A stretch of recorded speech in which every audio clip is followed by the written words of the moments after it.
Can you believe that DJI FLY 1.4.8 has been out now nearly 2 months and it's not gone great, has it? We've had problems with this Fly app for the DJI Mini 2 and the DJI Air2s, with app crashes, with inconsistent signals, and with iPhone users, myself especially, documented this, the temperature issues with the phone going dim, not being able to see the screen. We've had issues constantly with this DJI 1.4.8. In a recent video I had to put my phone in a cooler in between takes, and then we've got Worthy Roberts, who is actually using all the ice packs available to the whole of the United States, strapping them to his phone to cool his phone down. This shouldn't be happening, but one setting that I did try on the iPhone helped a lot, and this has helped me a lot when filming around Cornwall, and that's what we're going to be talking about on today's video. So our first stop in Cornwall, we stayed over at Padstow. We were camping in this area and it's a lovely town. I recommend anyone to go and visit this place. It is stunning for both photos and videos and it's got a really nice laid back vibe to it. But it's also got a really good beach as well, which is absolute heaven for anyone who has a drone. So there are boat rides, you can get a ferry over to different parts around this area. I'm just going to show you now on the map whereabouts this is. But the River Carmel is in between both of these islands which you can go and travel to, but we stayed on one side of it, and I'm going to document showing you how I was able to use my drone today in direct sunlight and I had no screen dimming whatsoever. So after we had some fun on the beach, and it's a lovely beach, I got the drone in the air. Now normally after about 5 to 10 minutes of flying, the screen on the iPhone would go dim and there's nothing you can do about it until that phone starts to cool down. But I was able to get some great shots using my drone in this area and I experienced no dimming whatsoever. And I have tried so many different settings on this iPhone to try and get to the bottom of this, and it was only when Travels with Rosie mentioned, have you tried using this particular setting on the iPhone? Now up to this point I hadn't tried this and it's so simple, and I recommend anyone go and try this out because it certainly worked for me.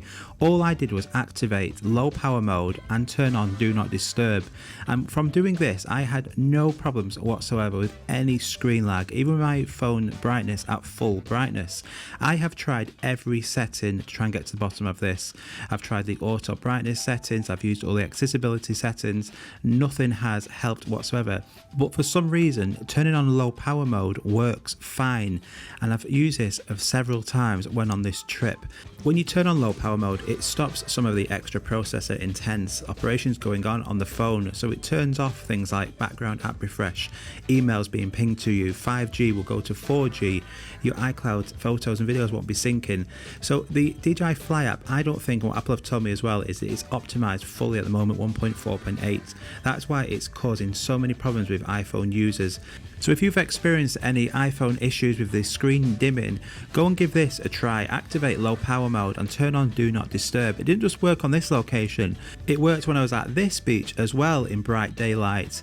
It also worked when I was at St Ives, stunning beach as well, again direct bright light. This was a recent video which I filmed. This also low power mode with do not disturb on. Now sunshades can be used as well, but they aren't ideal. You know, they're a bit cumbersome and it's an extra thing to have to carry and set up, and you don't really want to be doing that all the time. So for me, low power mode, brilliant.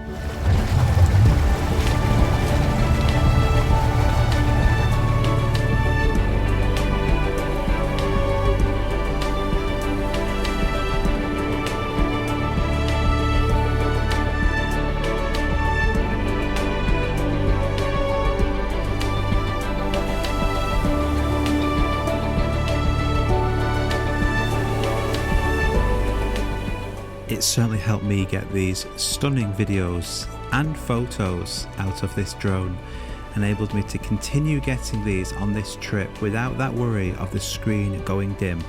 Low power mode saved the day for sure.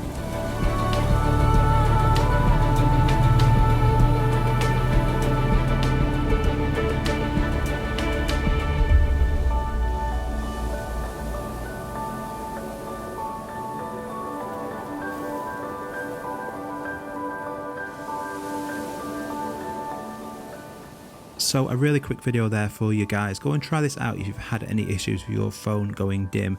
Low power mode and turning on do not disturb helps so much, and I was able to actually screen record whilst actually filming as well, and had no screen dimming either at this or later on the next video, which will be coming soon. So it definitely helps, and thanks so much for you guys feeding back to give your suggestions, and it definitely works. So go and give this a try guys. Thanks so much for watching, and I've got some more videos coming very soon. Have a great day. Bye bye.